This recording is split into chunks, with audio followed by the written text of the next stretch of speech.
Assalamualaikum warahmatullahi wabarakatuh.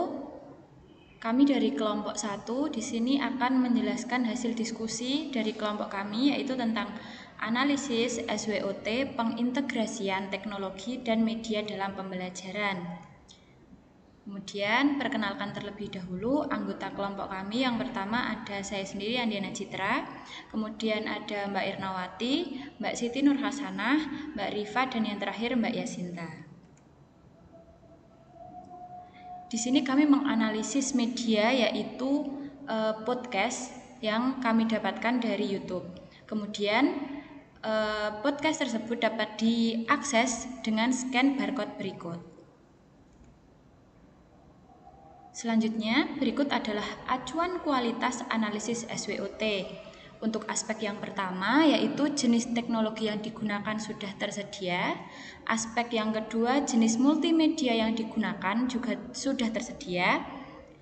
Untuk aspek ketiga, yaitu keunggulan teknologi dan multimedia yang digunakan juga sudah tersedia dan sudah kami analisis.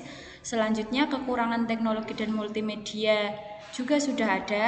Yang aspek kelima yaitu peluang integrasi teknologi dan multimedia yang digunakan ke dalam pembelajaran di Indonesia. Yang terakhir, aspek terakhir adalah ancaman dan tantangan yang muncul jika dilakukan integrasi teknologi dan multimedia yang digunakan tersebut ke dalam pembelajaran di Indonesia.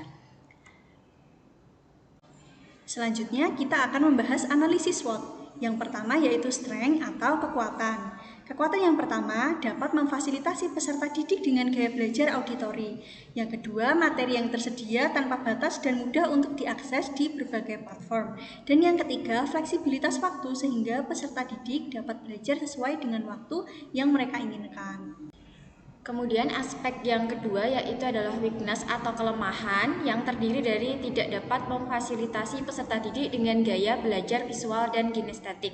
Yang kedua adalah podcast bersifat satu arah sehingga tidak memungkinkan adanya interaksi antara peserta didik dengan guru. Kemudian yang ketiga yaitu guru tidak dapat mengimplementasikan media podcast secara maksimal dalam pembelajaran karena kurangnya keterampilan penggunaan teknologi. Kemudian yang keempat yaitu memerlukan konsentrasi pendengaran tingkat tinggi.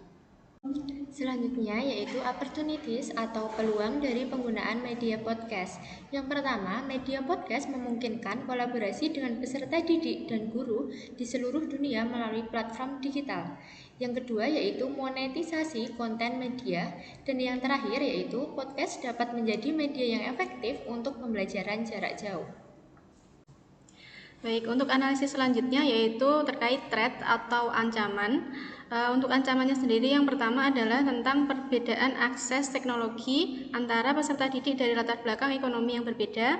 Yang kedua, persaingan dengan platform pembelajaran digital lain yang lebih menarik.